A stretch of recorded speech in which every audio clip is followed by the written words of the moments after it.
Mobile Police Patlabor is a multimedia science fiction mecha franchise created by Headgear in 1988 that if you are familiar with older anime titles, or you have talked to anybody who regularly watches older anime, there's a very high chance that you have probably heard this name in passing, but probably have never actually checked this anime out for yourself. Hello everybody, I am Catrikel, and I'm here to talk to you for a little bit about one of the many older anime franchises that I feel should have a lot more recognition over here in the West, but unfortunately does not. I just want to take some time to clarify that I am primarily going to be talking about the movie timeline, as I personally feel, and it's of my personal preference, that it's the best way for someone to get into this franchise. But for a very quick rundown to help explain things, Patlabor as an anime is split into two timelines. There is a movie timeline, which is made up of the 7-episode Early Days OVA, Patlabor the Movie, Patlabor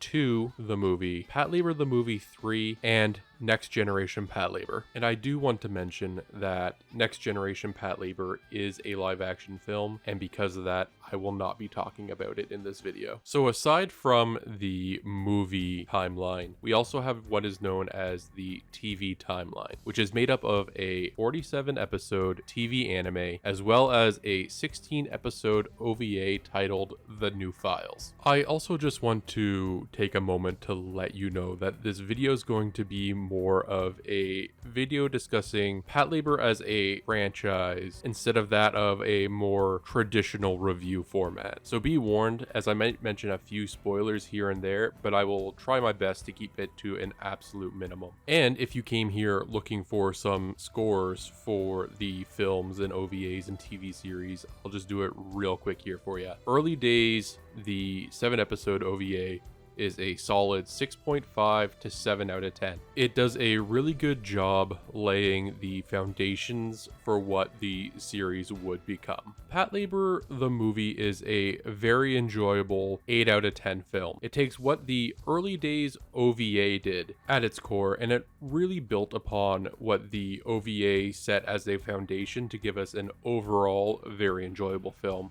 Patlabor 2, the movie, is a very solid 9.5 out of 10 film, and is probably my favorite bit of the Patlabor franchise as a whole. The art style in Patlabor 2 is what really sets it apart from some of the others. It is a very aesthetically pleasing film, and very, very technical at times. Its plot is also probably one of the ones that I enjoy quite a bit, and if you enjoy political dramas and mysteries about governmental conspiracies and the interactions at different levels of government, I would absolutely highly recommend this film. It is fantastic. I can't say enough good things about this movie. Patlabor the Movie 3 is not an overall good film. There is a reason you can find this film for only a couple dollars. I think right now on Right Stuff it goes between $2 for the base edition on DVD all the way up to I think $6 for the deluxe collector set. It's not a very good film. It's very nice to look at. Madhouse did a lot of good work on it for as far as animation goes. It's just as a film and something in the Patlabor franchise, it's not very good. And I would only really recommend maybe watching this if you get through all the other films and you've already gone through the TV series as well as the second OVA for the TV series and you're looking just for something more to watch. Next Generation Patlabor, as I mentioned earlier, is a live action film. If you enjoy Japanese cinema or Japanese films, you would probably enjoy this one, or you might enjoy this one. Personally, it was just not for me, and as such, I am not really going to say a whole lot on it because what I say would probably not be out of good faith. And with that, my friends, with the preamble out of the way, it is time to break out those VHS tapes. Get those laser discs ready. Break out the Betamax, my friends, because let's talk about Mobile Police Force Patlabor. First, we should actually take a few moments, though, before talking about Mobile Police Patlabor by talking about the people who made it over at Headgear. because I think Headgear itself is actually in a very interesting position to read and learn about, as it's not your traditional studio. In fact, it might come to a surprise for some of you that it's not actually a studio at all. Headgear is actually an artist collective which was founded for the specific intent to allow the members of Headgear to keep the copyright of all their works. And that's a very important thing to remember, because what that means is that they get to control what they create and not have those rights be owned and controlled by the specific production committees, publishers, or networks in which they partner and work with. This was obviously something that was very important and dear to these artists, because what it means by owning the rights to their properties is that it allowed them to actually credit anything made by their team at Headgear to the members of the creative team which actually worked on it, instead of having it being attributed to a single director or publisher, as well as it allowed them to have full creative control over their projects. And it should be noted that this was an absolute rarity at the time, and is actually quite still the rarity even to this day. A very good example showcasing why it's very important to have creative control over your properties and copyrights would be the case of Hideki Anno and his dealings with Gainax over the last couple of years, especially his battle to get the rights of Evangelion, on top of just having a bunch of properties that he worked on and many people at Studio Kara worked on being sold out from under them in Gainax's many shady deals. I'm not going to go into too much detail with regards to that, as that's a side story to this, what I want to talk about, but it's just something that if you are interested in anything to do with the anime industry, it's a good read. Highly would recommend it. So getting back on topic, just how were Headgear's members able to get away with something like this? As in, how is it that the members which made up Headgear get away with forming their own indie collective in an industry that actively seems to want to discourage these types of actions? We might not actually have a definitive answer to this question, but if I was to take a wild guess on the matter, I would say that it's probably because at the time, the individuals that ended up being the founding members of Headgear were some of the seasoned veterans in their respective arts,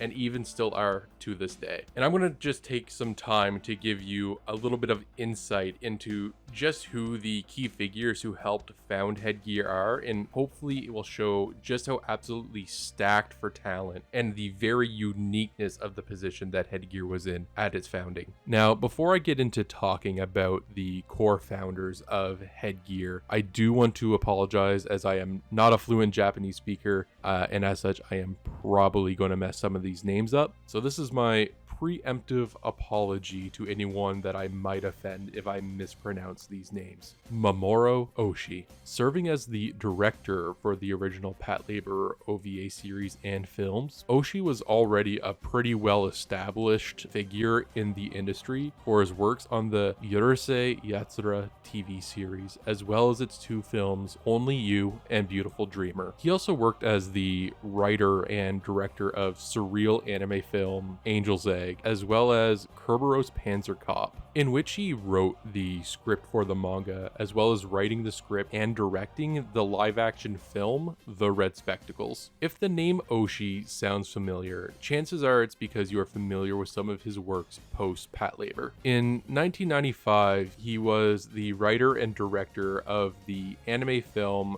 Ghost in the Shell, which brought massive international attention not only to him, but as anime as a whole, probably not seen since Akira. He also worked on two more Panzer Cop entries, writing and directing another live-action film titled Stray Dogs, as well as writing the screenplay for Jinro, The Wolf Brigade. There are some other works by Oshii which I believe are worth mentioning at this time as well, such as Ghost in the Shell 2 Innocence, The Skycrawlers, as well as having two shorts in The Animatrix and Halo Legends. Masami Yuki, the original mangaka for all 22 volumes of the Patlabor manga run, which ran from 1988 until 1994. He is also the designer of the Vocaloid character Gumi, as well as responsible for creating the manga series Birdie the Mighty, both the original one-shot and the remake series, which were later animated by A1 Pictures and Madhouse. Kazunori Ito. He is the writer of the screenplay for the original OVA as well as the Patlabor movies. He is also someone who was pretty well known before Patlabor for his works on Creamy Mommy, Dirty Pair, and Yuzura Yatsura, as well as working a little bit in live action with Oshii on the making of The Red Spectacles. He is also pretty well known for his works done after Patlabor, such as Ghost in the Shell, the Gamera franchise, as well as the entirety of the Dot Hack franchise, which is another franchise that I very much enjoy and personally feel if there was ever a perfect time to either do a reboot or another entry in, it would make sense right now to do so. Yutaka Izubuchi. He is the main designer and artistic talent behind a lot of the mechanical and technical designs of the Patlabor series, which is one of the main things which really stood out to me when watching Patlabor.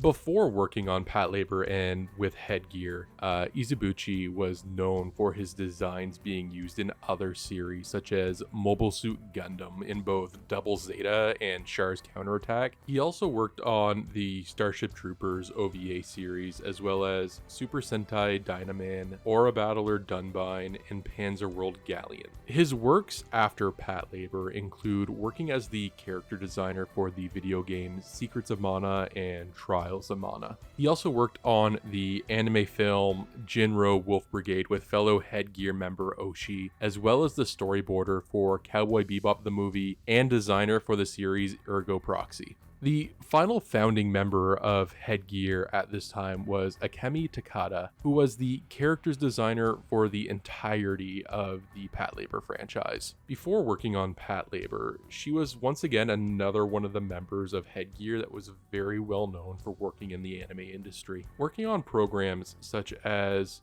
Gatchaman, as well as the character designer for Kimagure Orange Road, Creamy Mommy, and Yurisa Yatsura. She is probably one of the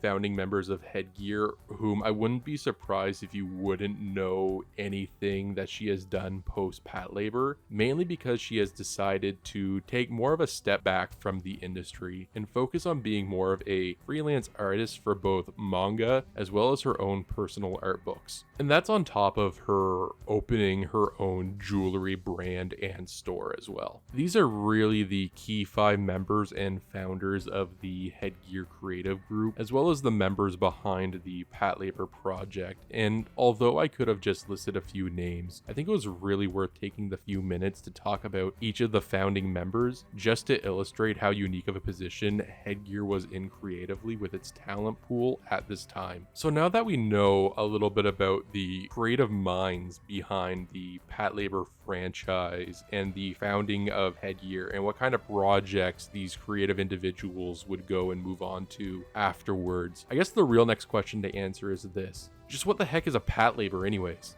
So Mobile Police Patlabor, simply known as Patlabor, originally started as a manga series as well in 1988, but this was just 1 month before the very first episode of the Early Days OVA, which was made in partnership between Headgear and Studio Dean, was released. The story of the Early Days OVA starts by giving us a quick rundown of the setting for Patlabor and some of the world building. It lets us know right away that the setting for Patlabor is in the very near future of 1998 to 2002, in a world where large multi-purpose humanoid mechs have been created originally for the primary function of construction due to their versatility. These very large humanoid mechs, called labors, have very quickly begun to be adapted and spread into many other fields of employment such as agriculture and even into the hands of hobbyists that can afford them. But of course, naturally, due to this versatility and ability that labors possess to adapt to what is needed to be done,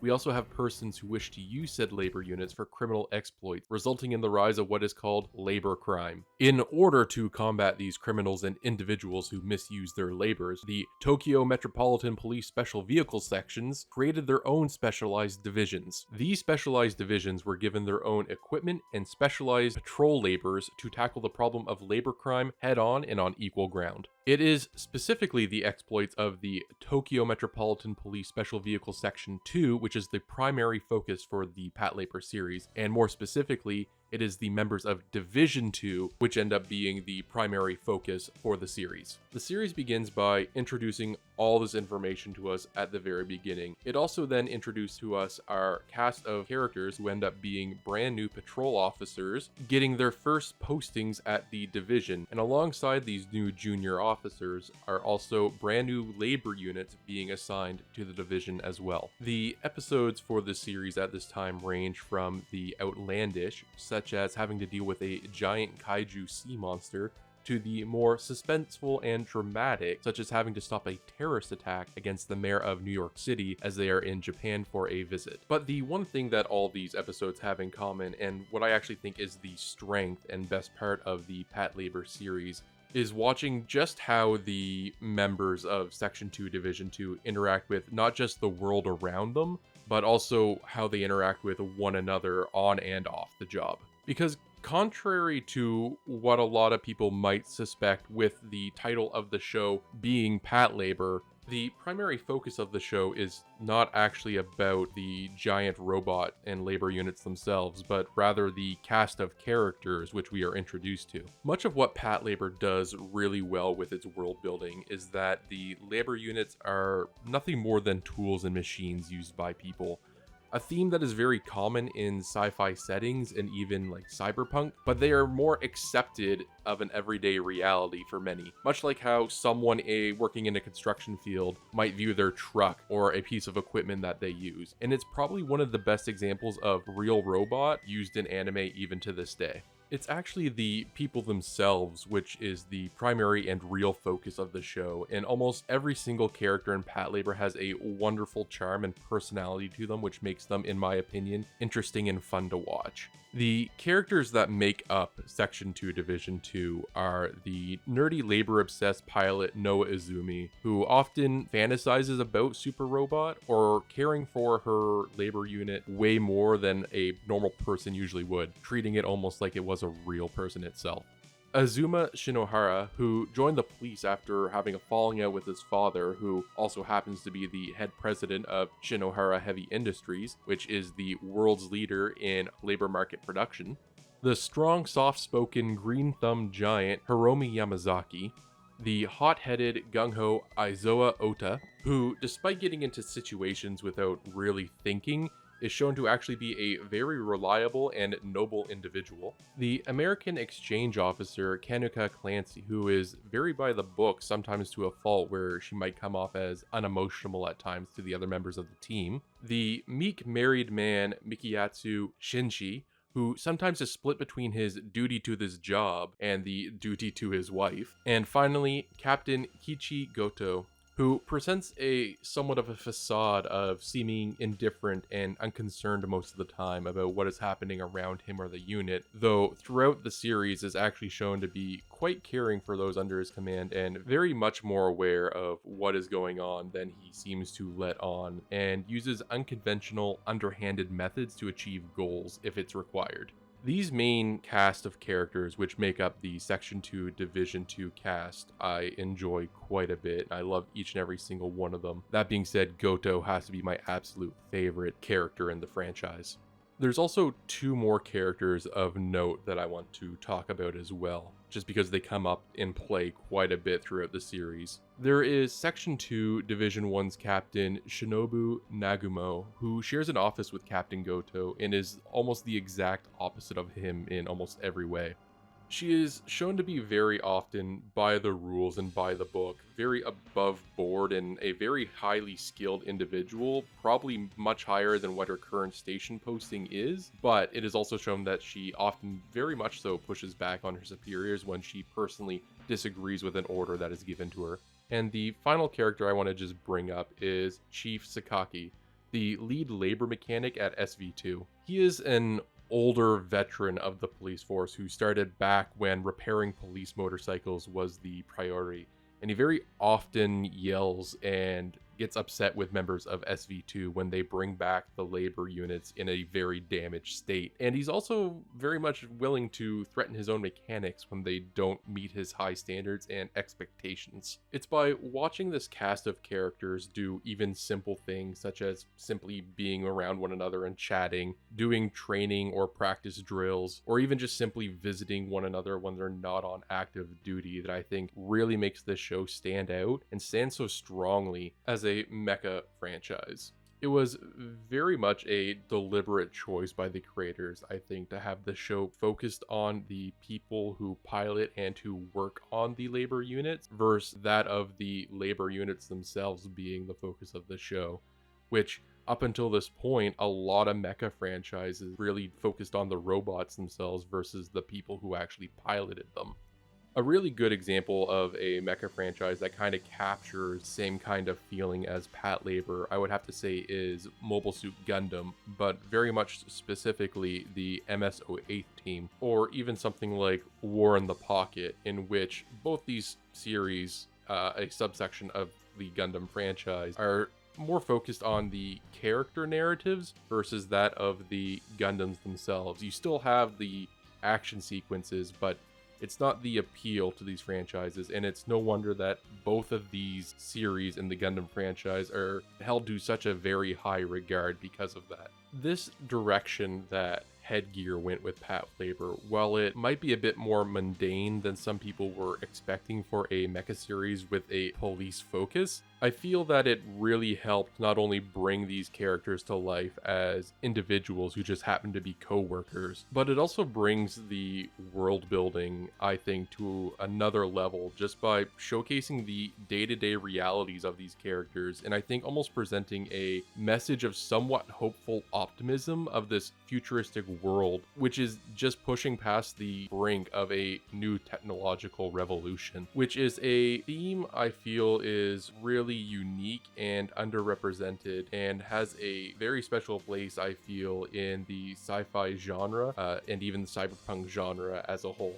Both of the Patlabor movies take the overall core themes and tones and the ideas presented in the OVA series and not only builds onto those core themes and ideas, but both films also add their own ideas and concepts on top of them. Patlabor the movie, for example, takes the theme that we previously talked about of the technological revolution, and it asks the audience if this rapid strive for the continued advancement of technology and the constant desire and need for constant growth is truly for the betterment of humanity or not. With the carelessness of people recklessly pursuing progress and saying that progress is always better, even if that means destroying or abandoning the old and traditional along the way to make room for the new. This, in conjunction with a lot of religious references and undertones, makes for a very interesting theme and commentary on the battle of old versus the new,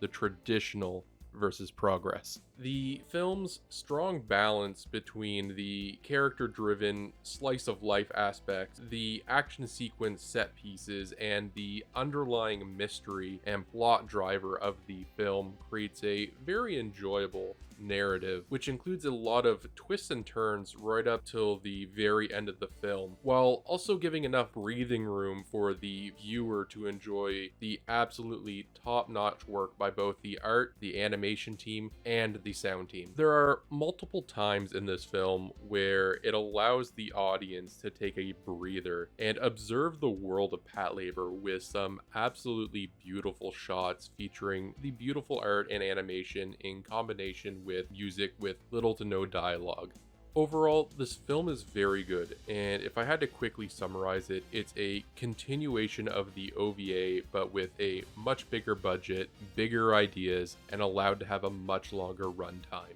And it does a very good job in utilizing all of it to the maximum. Patlabor 2, the movie, is probably my favorite film and probably my favorite piece of Patlabor media. It is probably the most political film in the franchise, as well as the one with the most depth and a very heavy narrative. And it's for these reasons that Patlabor 2, the movie, is the first real and the biggest departure from the core themes and dynamic of the series up until this point. Usually when a film or a series makes a departure like this or changes a theme so dramatically, it's usually to the hindrance of the overall piece of media. But rather in this instance, I would say Patlabor 2 is an exception to this rule, and in fact quite the opposite.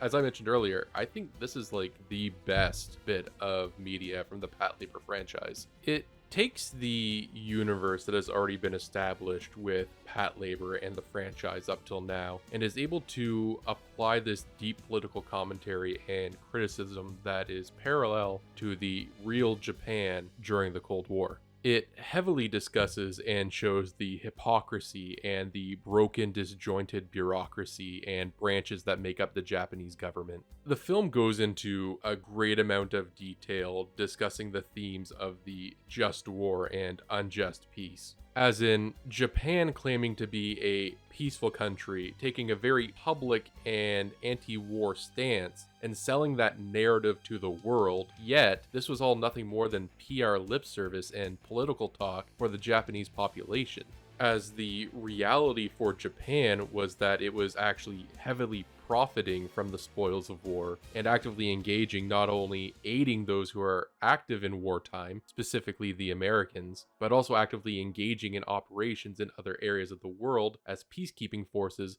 of the United Nations. This commitment for the illusion of peace was so important for the Japanese bureaucracy and government officials that it actually hindered the ability for people to properly do their jobs. And for the military, that means casualties, which is actually something that happens and is shown very clearly at the beginning of this film. It is the result of everything discussed that creates the backdrop for which the audience watches the members of the SV2, but more specifically, Captain Shinobu and Captain Goto, who find themselves in the middle of a shadow war of political games and conspiracy, as different branches of the Japanese government and bureaucracy begin to try to maneuver themselves to not become the fall guy, as a force in the background executes its revenge on the entire system, trying to shatter that illusion and actually show the population the lies and hypocrisy which has been sold to them by their government.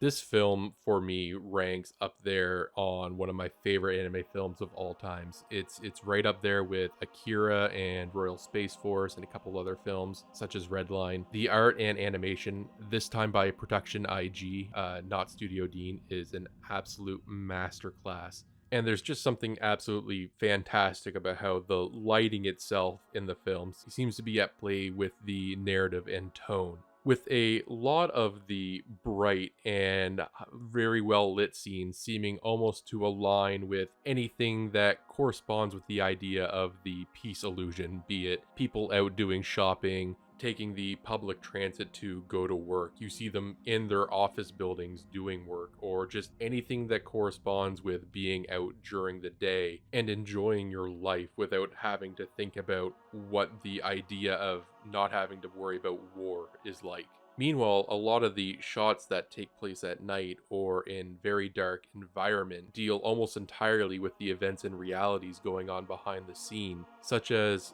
sting operations or meeting with people in secret to share information which should not be available to the general public, all of which involve the ever-growing escalation and threat to that illusion of peace. This use of the art in combination with the theme is almost like a modified version of Plato's allegory of the cave, as in, there are those who wish to live in the blindness and see what they are being told rather than face the realities of the situation, even if there is someone trying to force them to see that reality. The soundtrack for Patlabor 2 by Kenji Kawai, who is a longtime composer and collaborator with Headgear on many of projects, is absolutely wonderful, and in combination with some of the fantastic art direction, creates some really memorable scenes. Just two that have stayed with me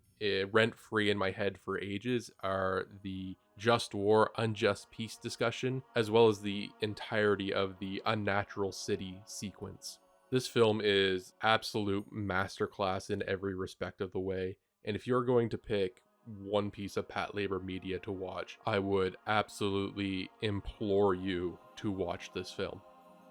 In conclusion, as a franchise, I think Patlabor is one of the better to best ones that came out of the big 1980s, 1990s anime, OVA, and movie boom. Both because of its very highly detailed at parts and very well used bits of animation, both in the OVA as well as in the movies. And when you add on to this well use of animation, the overall theme that the series presents, as well as being a franchise that had a lot of talent and drive behind its inception, it really makes it stand out from other series at this time, and even still, I think, to this day. Patlabor might not be the first big franchise that someone thinks of when it comes to highly influential 80s and 90s anime, and it may never have the popularity that I think it rightfully deserves, but that doesn't change the fact that overall, the Patlabor franchise is very good. And I hope that by creating this video in which I basically just quickly go over what I think is some of the highlights of the Patlabor franchise has given you, the viewer, a little bit of an interest to possibly go out and find the series and give it a try. I think it's very much worth the time. Hey everybody, if you made it this far, I just wanted to give an extra big thank you and talk a little bit afterwards about a few things regarding this video. I'm sure many of you are probably aware by now, but this is my first ever attempt at a project like this, and I'm sure it probably shows. This is probably not the most exciting or best content out there on the market right now. In the past, I have helped revise some scripts and offered my input and suggestions when needed on other projects that I have worked with, but this is the first time I have ever, from the ground up and on my own, sat down and hashed out what I wanted to talk about, and not only write the script for this video, but revise and edit and work on the script over and over and over again multiple times to get this final cut of the script that I actually feel comfortable enough sitting down and recording and producing and editing. This video primarily started out as a learning experience for myself on how to do long-form videos like this, and also as a labor of love for a franchise that I both really enjoy and just want more people to consider watching and experience. Because as I mentioned earlier, I don't think this anime has had a whole lot of appeal in the West, and I don't think a lot of people realize just how much of an influence it might have had on anime as a whole. And the reason I say may have had an influence on anime in the West as a whole is because one of the rumors that continuously is brought up with regards to this franchise that I just don't outright have a 100% solid piece of evidence to back it up entirely is that one of the founding members of Manga Entertainment, which at the time was a UK-based anime distributor, went out and actually saw Patlabor 2, and he enjoyed it and liked it so much that he went back and got Manga Entertainment to help bankroll a very large unknown amount of cash into a project which would end up becoming the film Ghost in the Shell. And we know that the story might have a little bit of truth to it because if you watch through Ghost in the Shell and you watch all the way through the credits, you notice that Manga Entertainment actually has an executive producer spot on the film, which is a very neat thing. The only thing I can't confirm is that if it actually was Patlabor 2 that this guy saw that made him decide to help basically fund the Ghost in the Shell film. I had originally tried to get this video completely edited and recorded and done and going live on YouTube for Patlabor Day, which is the day which marks the anniversary of when the Patlabor anime OVA originally first came out. But unfortunately, a copyright troll has been continuously trying to claim small segments of this video who clearly doesn't own any of the rights to anything shown or played here. Which, if it was anyone but them, if it was like Bandai or Headgear or someone coming in and saying, hey, we're putting ads on your video, I would be perfectly okay with that because that's entirely within their rights. The issue is that this guy, if you do a really quick Google search of their name, shows them basically trying to claim all kinds of media from other videos to live action to video games. And while monetization was never my primary intention or reason to make this video at all, I just don't like the idea of this guy who's basically using a shell company from the looks of it in the Vatican coming in here and saying this is mine when it's clearly not. Rather, I just want to say that if there are ads on this video, chances are they are being placed by an automated YouTube setting rather than by personal choice, as I know the frustrations of mid-roll ads,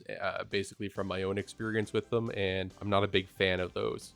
Anyways, I just want to say thank you one last time. And if you ended up enjoying this kind of content, it would actually mean quite a bit to me if you either shared the video or gave me feedback by commenting or giving a like. I plan on continuing to talk about anime or even some other subjects that I find really interesting or enjoy. But for now, if there was one thing to take away from this video, it's please consider giving Patlabor a watch. I think you would really enjoy it.